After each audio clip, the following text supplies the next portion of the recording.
Hello friends, इस to optional lecture series में आज हम डिस्कस करने वाले हैं लेक्चर 11 जो टॉपिक हमारा चल रहा था pre history and proto historic period के बारे में। इसमें अब तक हम 2 से 3 लेक्चर देख चुके हैं जिसमें हमने पैलेलिथिक एज, मेसोलिथिक एज और ज्योग्राफिकल फैक्टर्स को डिस्कस किया था। आज हम डिस्कस करेंगे न्यूलिथिक एज के बारे में।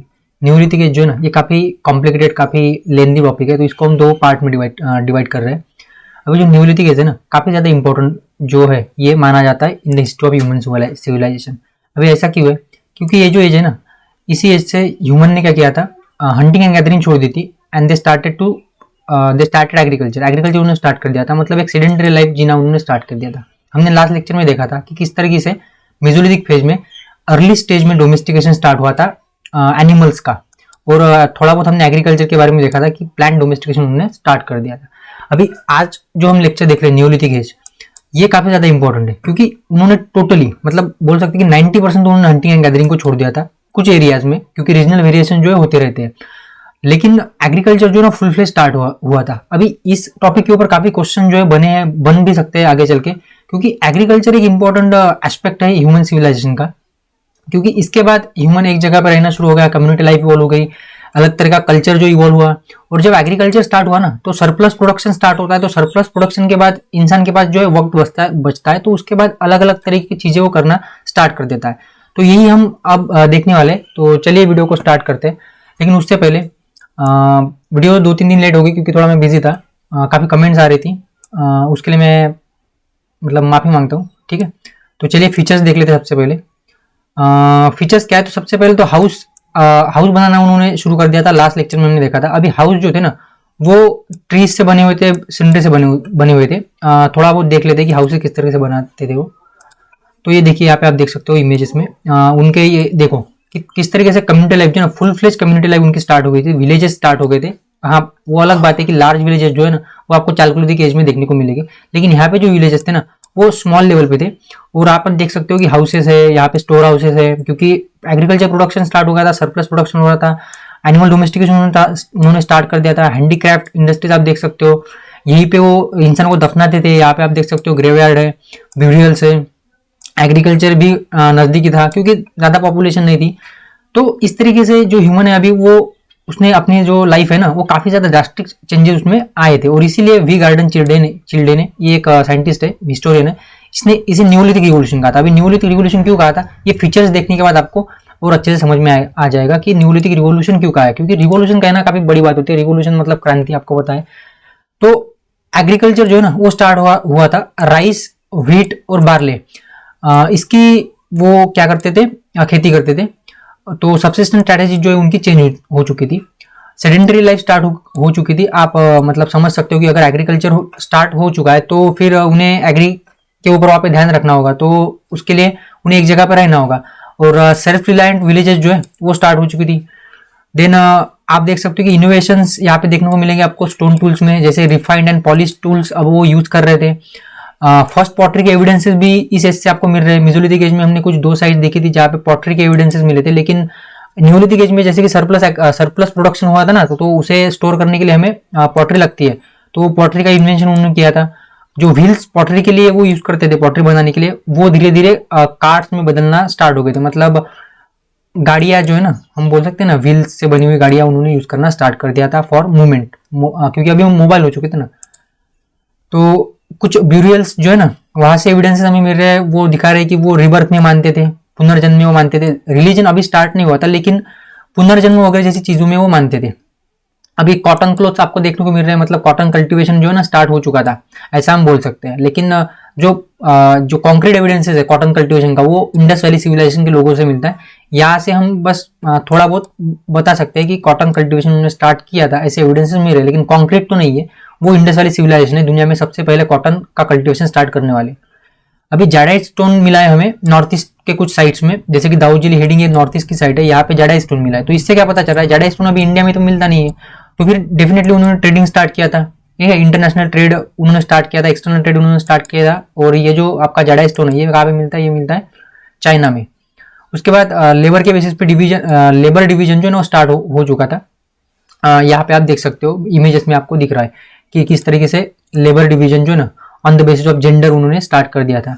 जैसे कि जो ह्यूमन सॉरी जो मेन होते थे वो जाएंगे खेती वगैरह करेंगे, और जो फीमेल थी वो घर पे रहेंगे, और जो बकरियां भेड़ बकरियां उनको उनका ध्यान रखेंगे, और फिर बाकी जो काम है यहाँ पे आप देख सकते हो किस तरीके से चल रहा है। तो ये काफ़ी जो इम्पोर्टेंट फेज है, ठीक है। हम बोल सकते हैं कि कल्चरल डेवलपमेंट में काफ़ी ज़्यादा सब्सिक्वेंट जो कल्चरल डेवलपमेंट हुए, उसके बाद जो चालकोलिथिक एज आया, उसके बाद जो आपका इंडस वैली सिविलाइजेशन आया इंडियन सब कॉन्टिनेंट में, तो काफ़ी ज़्यादा रिवॉल्यूशन इस फेज ने लाया है। और इसीलिए वी गार्डन चिल्डे, ये जो हिस्टोरियन है, इसने इसे न्यूलिथिक रिवॉल्यूशन कहा है, और ये जस्टिफाइड भी होता है। और अगर आपको पूछा जाए कि न्यूलिथिक रिवॉल्यूशन क्यों कहा गया है, तो आप इन फीचर्स को यहाँ पे एक्सप्लेन कर सकते हो अच्छे से, थोड़ा डिटेल में एक्सप्लेन करना होगा आपको। तो इनॉर्मस सिग्निफिकेंस था इसका, और इसको ही बताने के लिए इसने इसे न्यूलिथिक रिवॉल्यूशन कहा है। आप स्टोन टूल देख सकते हो, कितने रिफाइन और कितने बढ़िया स्टोन टूल अब वो बनाने लगे थे।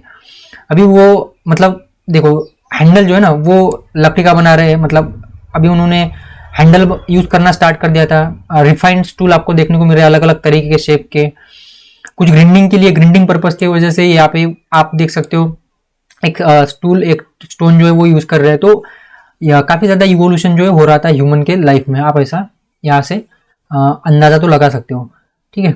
नेक्स्ट देख लेते हैं कि न्यूलिथिक जो एग्रीकल्चर सेटलमेंट थी जो अक्रॉस द वर्ल्ड है, ठीक है, अर्ली फेज में और लेटर फेज में कौन कौन सी है अक्रॉस द वर्ल्ड, हम यहाँ पे पूरी दुनिया की बात करें तो सबसे पहला जो एग्रीकल्चर विलेज है ना वो हमें वेस्ट एशिया में देखने को मिलता है। अर्लियर एविडेंसेस ये बता रहे हैं, लेकिन रिसेंट जो एविडेंसेस, रिसेंट जो रिसर्च हुआ है ना, इसके बेसिस पे कुछ और हमें देखने को मिलेगा जो हम आगे देखने वाले। तो फिलहाल तो हम ऐसा बोल सकते हैं कि जो दुनिया का पहला जो एग्रीकल्चर विलेज है ना वो 8000 बीसी में आया था वेस्ट एशिया में। लेकिन जो मेहरगढ़ है हमारा, मेहरगढ़ मतलब आपका अफगानिस्तान के एरिया में, पाकिस्तान में आपको मिल जाएगा, बलूचिस्तान में। तो वहां से भी अराउंड 8000 बीसी के आसपास हमें एग्रीकल्चर स्टार्ट होता हुआ दिख रहा है। तो ये यहाँ पे पूरी तरीके से जस्टिफाइड नहीं है, लेकिन फिर भी हम अभी तो बोल सकते हैं कि domestication of goat sheep and agriculture जो अर्ली फार्मिंग के एविडेंसेस हमें कहाँ से मिल रहे हैं, 8000 बीसी से वेस्ट एशिया से मिल रहे हैं। कुछ अर्लीस्ट न्यूलिथिक सेटलमेंट जो है, विलेजेस जो है वेस्टर्न एशिया में यहाँ पे आपको देखने को मिलेगी, जैसे कि जॉर्डन में जेरिको है, आयन गजल है, ईरान में कुछ अली कोश है, तेग गुरान है। नाम आपको याद रखने की जरूरत नहीं, जस्ट फॉर द इन्फॉर्मेशन मैं आपको बता रहा हूँ, आपको पता होना चाहिए। इनकेस इंटरव्यू तक आप अगर पहुंच गए तो कुछ हेल्पफुल हो सकता है, आपको सवाल आ सकते हैं हिस्ट्री ऑप्शनल से। तो थाईलैंड में कुछ केव्स है, स्पिरिट केव, काफी ज्यादा फेमस केव है, आपको याद रखना पड़ेगा। इंडियन सब कॉन्टिनेंट में कुछ मेहरगढ़, मैं आपको पहले बता चुका कि मेहरगढ़ जो है ना काफी ज्यादा इंपॉर्टेंट साइट है। लेक्चर थोड़ा फास्ट हो रहा है ऐसा मुझे लग रहा है, तो आप थोड़ी स्पीड कम कर सकते हो। यूट्यूब के जो आपका ऑप्शन होता है ना वहाँ पे स्पीड वाला ऑप्शन आ जाता है। अगर लेक्चर आपको थोड़ा फास्ट लगे तो फिर आप वहाँ पे स्पीड जो है थोड़ा कम कर सकते हो।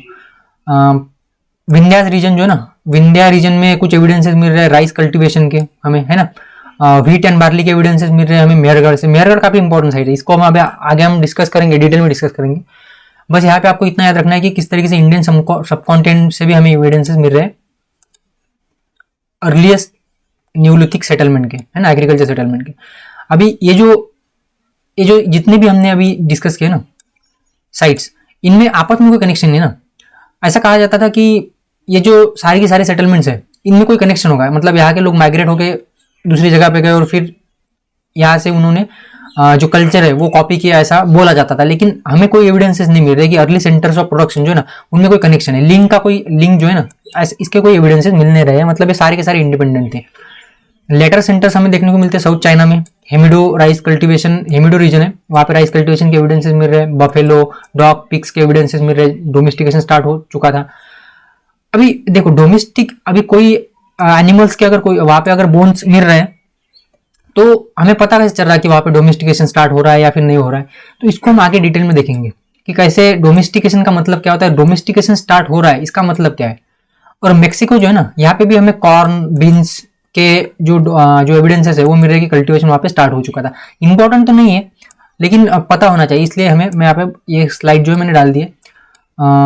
तो सब सॉर्न अफ्रीका जो है ना यहाँ पे भी कुछ एविडेंसेस आपको मिल रहे हैं। तो ये तो था हमारा अक्रॉस द वर्ल्ड जो हमने देखा कि न्यूलिथिक जो सेटलमेंट है वो किस तरीके से स्टार्ट हो चुकी थी। अभी हमें देखना है कि डोमेस्टिकेशन जो ना वो अभी डोमेस्टिकेशन स्टार्ट कैसे हुआ, लेकिन उससे पहले जो कुछ रिसेंट डिस्कवरीज है उसके बारे में बात कर लेते हैं कि रिसेंट डिस्कवरीज, देखो हिस्ट्री जो है ना वैसे स्टैटिक सब्जेक्ट है, यहाँ पे करंट से कोई लेना देना नहीं है, इसलिए ये जो ऑप्शनल है मुझे काफी ज्यादा पसंद है। और ज्यादातर लोग इसीलिए इसको चूज करते हैं क्योंकि करंट कुछ है ही नहीं, लेकिन फिर भी थोड़ा 5-10% करंट अफेयर कभी कभी आता रहता है 2-3 साल में एक बार, तो आपको पता होना चाहिए।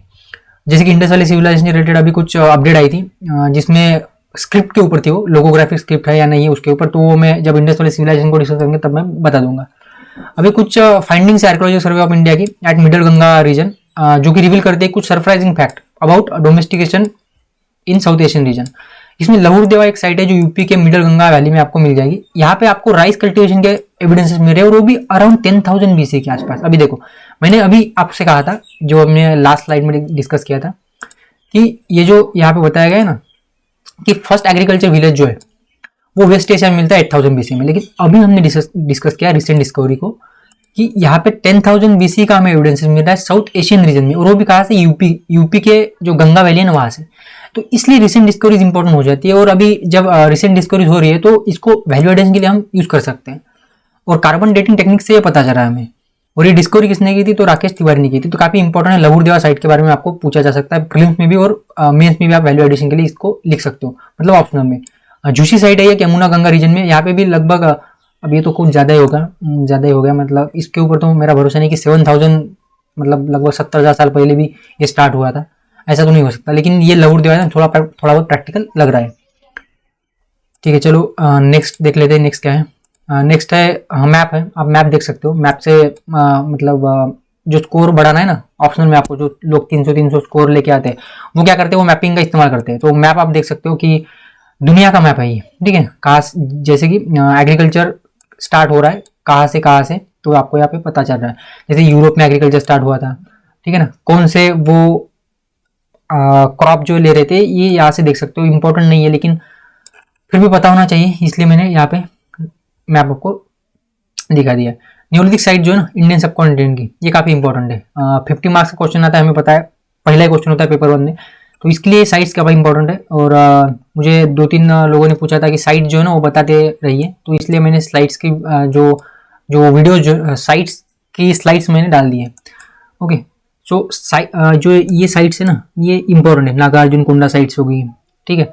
उसके बाद यहाँ पे नागपुर में आपको कुछ साइट्स मिल रही है, कोलगुल मोहम्मद साइट है। तो ये सारी साइट्स आपको अच्छे से यहाँ पे मार्किंग करके रखनी है, और इनके बारे में 2-2, 3-3 सेंटेंस आपको पता होनी चाहिए। वो 50 मार्क का जो क्वेश्चन आते हैं 2 मार्क्स के लिए एक साइट आती है, 2 या 2.5 मार्क के लिए आती है शायद। तो हर साइट के बारे में, स्टोन एज की और चालकुलिथिक एज की और इंडस वैली सिविलाइजेशन की, ये जो 5 जो टॉपिक है, जो टॉपिक है ना, इसके ऊपर हमें हर साइट के बारे में, जो इंपॉर्टेंट साइट्स है उसके बारे में 2 से 3 लाइनें हमें पता होनी चाहिए, ताकि हम लिख सके एग्जाम में, है ना। तो इसके ऊपर तो हम अलग से डिस्कस करेंगे साइट्स के बारे में, मैपिंग के पॉइंट ऑफ व्यू से। न्यूलिथिक साइट्स डिटेल में यहाँ से आप देखो कैसे न्यूलिथिक साइट जो ना, हिमालयाज यहाँ से आपको पता है। अभी चिरांद इंपॉर्टेंट साइट है, कुल्दी हवाई एक इंपॉर्टेंट साइट है सेंट्रल इंडिया की। उसके बाद कावेरी में आपको कुछ साइट्स मिल रही है। मेहरगढ़ इंपॉर्टेंट साइट है, ठीक है ना, काफ़ी ज़्यादा इंपॉर्टेंट साइट है मेहरगढ़। दाऊजिल हिडिंग जिसके बारे में हमने अभी डिस्कस किया था कि यहाँ पे हमें क्या मिल रहे हैं, एक्सटर्नल ट्रेड के एविडेंसेस मिल रहे हैं, जाडाई स्टोन मिला था। तो ये साइट्स जो है ना आप अच्छे से नोट करके रखो। आगे हम देखते हैं कि डोमेस्टिकेशन या फिर एग्रीकल्चर जो है ना उसकी शुरुआत कैसे हुई थी। तो सबसे पहले तो domestication of plants and animal जो है ना एक क्यों स्टार्ट हुआ, ये सबसे पहला सवाल है। तो देखो इसको तो हम आगे डिस्कस करने वाले हैं कि वाई डोमेस्टिकेशन क्यों स्टार्ट हुआ। इसके लिए हमारे पास काफ़ी ज़्यादा थियरीज है। वी गार्डन चिल्डे की थियरीज है, इसके बाद हमारे पास ब्रेडवुड की थियरीज है, लेविस बिनफोर्ड की थियरीज है। तो थियरीज काफ़ी इंपॉर्टेंट है, तो इसको हम आगे डिस्कस करेंगे। लेकिन उससे पहले हमें देखना है कि एग्रीकल्चर जो है ना, beginning of agriculture, food production, वो कैसे स्टार्ट हुआ, या फिर डोमेस्टिकेशन मतलब क्या होता है। तो domestication of plants and animal जो है ना ये स्टार्ट हुआ। तो ये क्यों हुआ, क्योंकि ह्यूमन जो है ना वो हजारों सालों से नेचर के साथ रह रहा था। तो इंटरेक्शन जो हो रहा था, इंटरफेरेंस जो हो रहा था ह्यूमन का नेचर के साथ, तो एक नया रिलेशन जो है ना वो क्रिएट हो गया था ह्यूमन प्लांट या एनिमल के बीच में। तो एक प्रोसेस है, तो प्रोसेस में ऐसा होता है कि आप जो है ना, अगर आप किसी के साथ इतने सालों से रह रहे हो तो आपको उसके बारे में नई नई चीजें पता चलती है। तो इंसान को भी, जो ह्यूमन है ना, उसको भी नेचर के बारे में काफी कुछ पता चल रहा था जैसे जैसे समय आगे बढ़ता गया। और आपका स्पेशली जो होलोसिन स्टार्ट होता है ना उसके बाद से, 10,000 BC के बाद से। तो ये ग्रेटेस्ट अचीवमेंट आप बोल सकते हो कि बिगिनिंग ऑफ एग्रीकल्चर, बिल्कुल है, क्योंकि बिगिनिंग ऑफ एग्रीकल्चर जो ग्रेटेस्ट अचीवमेंट है। अगर ये स्टार्ट नहीं होता तो फिर सिविलाइजेशन बनती ही नहीं। अभी ऐसा क्यों, देखो मैं आपको बता देता हूँ, हमारा थोड़ा टाइम जाएगा लेकिन फिर भी मैं बता देता हूँ, काफी ज्यादा इंपॉर्टेंट टॉपिक है। देखो अभी हम आर्ट की बात करते हैं, हम सिविलाइजेशन जो होती है ना वो फुल फ्लेज सिविलाइजेशन कब बनती है, जब वहाँ पे प्राइमरी एक्टिविटी, मतलब जैसे कि एग्रीकल्चर हो गया, सेकेंडरी एक्टिविटी मतलब कि आर्ट एंड कल्चर जो है ना, जैसे कि ट्रेडिंग वगैरह वो स्टार्ट होता है, और टर्शियरी एक्टिविटीज जैसे कि सर्विस सेक्टर वाला हो गया। तो ये जब तीनों एक्टिविटीज आपको किसी एरिया में मिल रही है, किसी लोगों के द्वारा परफॉर्म की जा रही है, तो फिर उसे हम कल्चर कहते हैं, सिविलाइजेशन कहते हैं। अभी एग्रीकल्चर का कितना ज्यादा रोल इंपॉर्टेंट यहाँ पे है, देखो पहले क्या होता है, इंसान जो है ना वो एग्रीकल्चर प्रैक्टिस नहीं करता था, तो वो उसका जो सारा समय था वो खाने की खोज में निकल जाता था।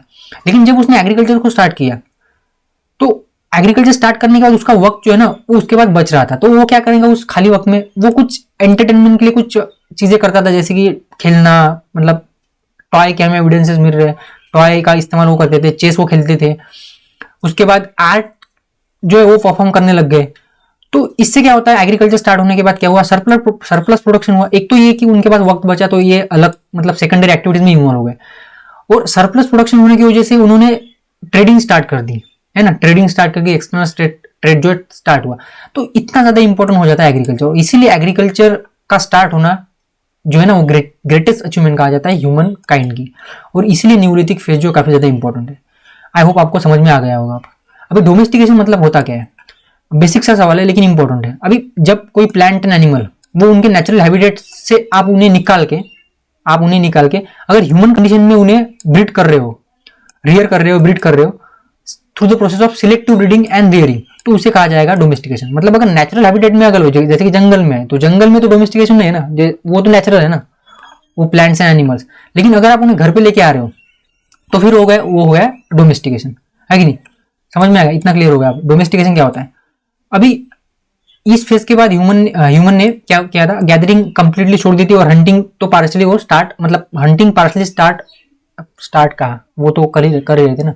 तो हंटिंग जो थी ना वो पार्शली कर रहे थे, लेकिन गैदरिंग कंप्लीटली उन्होंने छोड़ दी थी।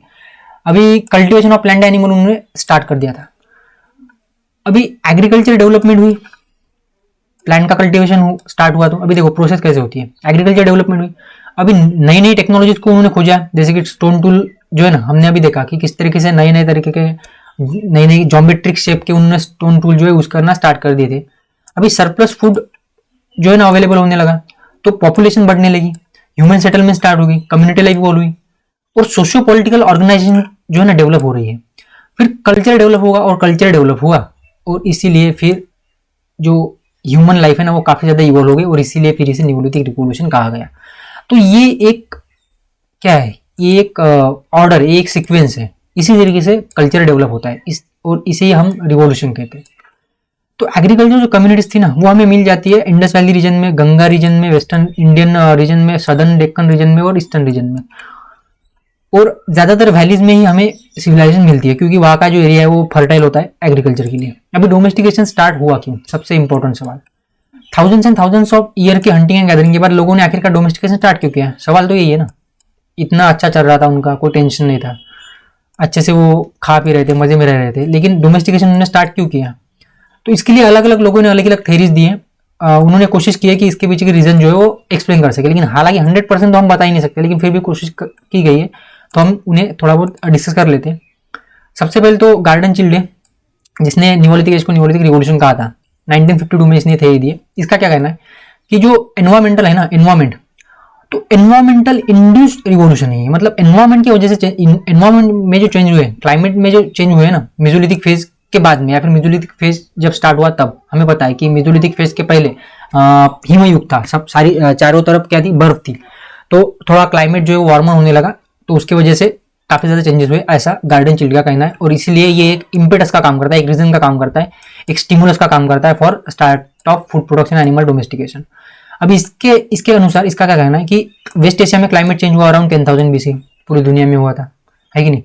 तो इस वजह से क्या हुआ कि समर जो मानसून है ना, समर मानसून वो नॉर्थवर्ड शिफ्ट हो गया, और इसीलिए जो वेस्ट एशिया के लोग हैं ना, ये यहाँ से वेस्ट एशिया से लोग क्या हुए, माइग्रेट हुए इंडिया की तरफ, या फिर हम बोल सकते हैं कि वाटर रिसोर्स की तरफ, ओशन रिवर्स की तरफ। तो इसका ये कहना है, और इस वजह से ही ये जो क्लाइमेट चेंज हुआ ना, इसकी वजह से ह्यूमन, प्लांट्स और एनिमल्स जो एक दूसरे के नजदीक आए, और इवेंचुअली उनमें नया रिलेशनशिप जो है वो स्टार्ट होता है, और जिससे कि आपका एग्रीकल्चर जो है स्टार्ट हो रहा है।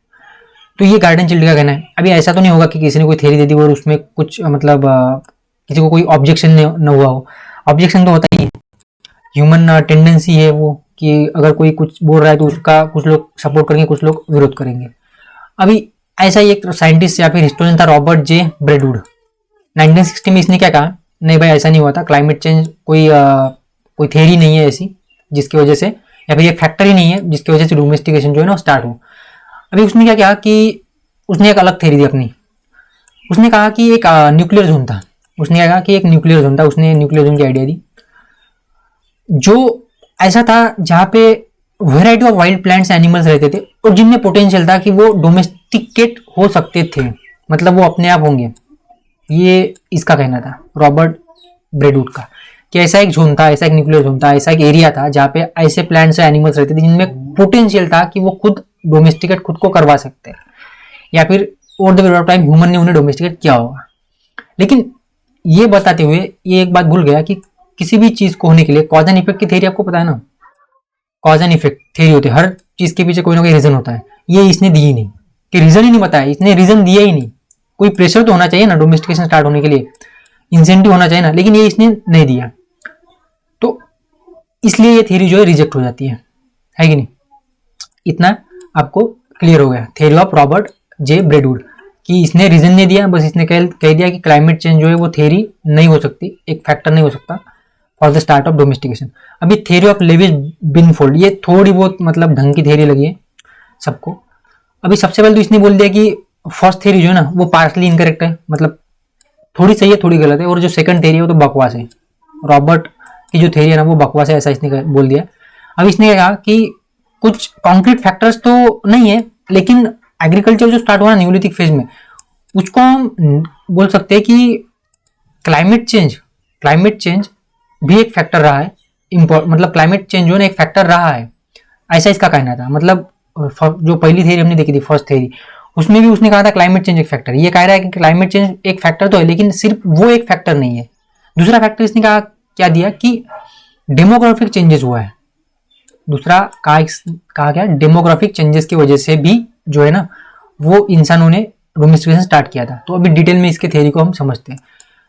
तो इसने क्या कहा था कि कुछ एथनोग्राफिक एविडेंसेस मिल रहे हैं, जैसे कि एरिया या फिर एनवायरमेंट जहाँ पे ह्यूमन रह रहे थे वो एक स्टेबल एरिया था। स्टेबल मतलब कि बैलेंस था, जो पॉपुलेशन थी और जो अवेलेबल रिसोर्सेज थे ना उसमें बैलेंस था, पॉपुलेशन और फूड रिसोर्सेज में। लेकिन होता क्या है कि ये बैलेंस बिगड़ जाता है। जब तक बैलेंस था तब तक तो जरूरत महसूस नहीं हुई कि कुछ नया करते, एग्रीकल्चर वगैरह स्टार्ट करते, लेकिन जब ये बैलेंस बिगड़ा, अभी बैलेंस क्यों बिगड़ा, तो दो कारण ही बता रहा है कि एक तो सबसे पहले चेंज हुआ एनवायरमेंट में, जिसकी वजह से फूड रिसोर्स के ऊपर स्ट्रेस आया, और दूसरा बोल रहा है कि डेमोग्राफिक चेंजेस हुए क्लाइमेट की वजह से। मतलब अल्टीमेटली ये यही बोल रहा है कि क्लाइमेट चेंज हुआ, लेकिन सीधे सीधे नहीं बोल रहे हैं। मतलब जो गार्डन चिल्ड की जो थ्योरी है ना वो ज्यादा अपीलिंग लग रही है यहाँ पे, हम ऐसा बोल सकते हैं। तो इसने फिर क्या बोला कि जो एक्सटर्नल डेमोग्राफिक फैक्टर है ना ये ज्यादा इंपॉर्टेंट है इंटरनल के कंपैरिजन में। अभी ये क्या कह रहा है कि प्लेस्टेशन जो इपोज खत्म हुआ, मतलब कि आपका जब हिमयुग जब खत्म हुआ तो क्या हुआ कि एटमॉस्फेयर में चेंजेस होने लगे, और उसकी वजह से सी लेवल जो राइज होने लगा, क्योंकि बर्फ पिघलेगी तो फिर सी लेवल राइज होगा। तो जो कोस्टल एरियाज में जो कम्युनिटी रहती थी वो अंदर आने लगी, मतलब इनसाइड द कंट्री वो रहने आने लग गई। तो इसकी वजह से क्या हुआ, जो इक्विलिब्रियम था फूड और प्रोडक्शन में, है ना, वो क्या हो गया, वो बैलेंस जो है बिगड़ गया, और इसकी वजह से डोमेस्टिकेशन स्टार्ट हुआ, ऐसा इसका कहना है। लेकिन इसकी भी कुछ लिमिटेशन है इसके थ्योरी के, जैसे कि माइग्रेशन के एविडेंसेस नहीं मिले हैं कोई भी, जैसे कि सी से कोस्टल एरिया से इनलैंड माइग्रेशन हुआ, ऐसे कोई एविडेंसेस हमें नहीं मिले। उसके बाद इतनी पॉपुलेशन भी नहीं बढ़ी थी ना उस वक्त कि सीधा इतना स्ट्रेस आ जाए कि कम्युनिटी जो वो कुछ अल्टरनेटिव सोर्सेज को खोजने लग जाए। तो कॉन्क्रीट एविडेंसेस जो हमारे पास नहीं है, तो हमें क्या करना होगा, हमें रिसेंट डिस्कवरीज के ऊपर जाना होगा। अभी रिसेंट डिस्कवरीज क्या कहती है, तीनों थ्योरीज को भी भूल जाओ, रिसेंट डिस्कवरीज के ऊपर ध्यान दो। एनवायरमेंटल फैक्टर जो है ना इंपॉर्टेंट रहे हैं, ये रिसेंट डिस्कवरीज कह रही है, लेकिन उतना नहीं जितना गार्डन चिल्ड ने बताया है। मतलब इसने कुछ ज्यादा ही वहां पे इम्पैसिस कर दिया इस फैक्टर के ऊपर कि क्लाइमेट चेंज हुआ था, उसके वजह से ही वो हुआ है क्या, तो एग्रीकल्चर स्टार्ट हुआ है। अभी चेंज ऑफ क्लाइमेट की वजह से क्या हुआ कि नेचुरल हैबिटेट जो एरिया है ना वो एक्सपांड होने लगा, और नेचुरल हैबिटेट एरिया एक्सपांड होगा तो नई नई खोजें होगी, ये तो आम बात है ना। आप अलग अलग एरियाज में जाओगे तो आपको वहां पे कुछ नया मिलने वाला है। तो इन शॉर्ट हम क्या बोल सकते हैं कि सारे फैक्टर्स मिला जुला के जो है ना वो इंपॉर्टेंट रहे, जैसे कि पॉपुलेशन ग्रोथ, स्टेबल क्लाइमेट था तो कोई जरूरत नहीं थी इधर उधर भटकने की in search of resources like food. लेकिन जैसे ही क्लाइमेट चेंज हुआ तो ये अनबैलेंस हो गया और फिर ह्यूमन को जरूरत पड़ी अलग सोर्सेज को ढूंढने की, तो सब्सिस्टेंस स्ट्रैटेजी जो चेंज हुई है और मराइन रिसोर्सेज भी उन्होंने एक्सप्लोर करना स्टार्ट कर दिया था। टेक्नोलॉजिकल लॉजिकल डेवलपमेंट हुई, ये भी एक रीजन है। ह्यूमन ब्रेन जो डेवलप हो रहा था ये भी एक रीजन है। और कॉन्स्टेंट इंटरेक्शन हो रहा था थाउजेंड्स ऑफ सालों से, ईयर्स से ह्यूमन के बीच में और एनवायरमेंट के बीच में। तो इन सब फैक्टर्स को आप ऐड करके बोल सकते हो कि ये सारे फैक्टर्स इंपॉर्टेंट है, मतलब बैलेंस आंसर आपका एक हो जाएगा। कंक्लूजन में क्या बोल सकते हैं कि एविडेंसेस हमारे पास लिमिटेड है, इसलिए हम प्रिसाइसली तो बोल नहीं सकते कि क्या मतलब रीजन रहे होंगे डोमेस्टिकेशन के स्टार्टिंग के, लेकिन कुछ फैक्टर्स जो है ना वो अलग अलग रीजन में अलग अलग होते हैं, जिसकी वजह से आपका अर्ली सेंटर्स ऑफ प्रोडक्शन जो स्टार्ट हुआ है। और फिर अर्ली से अगर कुछ स्टार्ट हो रहा है, अगर शुरुआत हो रही है किसी एक रीजन में, तो उसका इफेक्ट दूसरे रीजन पे होता ही है। तो इसलिए कुछ रीजन में इफेक्ट हुआ कुछ, तो उसका जो इफेक्ट है वो सेकंड या फिर अलग जो है ना डिफरेंट मतलब जो वेराइटीज जो है ना आपको देखने को मिलेगी इकोलॉजी में और रिसोर्सेज में। तो इसी वजह से होती है कि अलग अलग रीजन में वेराइटीज आपको क्या मिल जाएगा, डिफरेंसेस मिल जाएंगे क्लाइमेट में। तो इस वजह से ये जो कंक्लूजन में आप इस तरीके से कुछ लाइनें दे सकते हो कि एग्रीकल्चर स्टार्ट हुआ था। अभी नेक्स्ट क्या है, तो कुछ आर्कियोलॉजी हमें हेल्पफुल रही है टू आइडेंटिफाई डोमेस्टिकेशन स्टार्ट हुआ इसके लिए। तो ये यहाँ से आप पढ़ सकते हो कि किस तरीके से आर्कियोलॉजी जो है as a source of history आप यूज कर सकते हो to identify start of domestication. जैसे कि डोमेस्टिकेशन जो है ना वो for a long period of at a time कुछ मॉर्फोलॉजिकल चेंजेस लाता है। जैसे कि अभी देखो हमें एक बोन मिल रहे, एक जगह से बोन्स मिल रहे हैं एनिमल्स के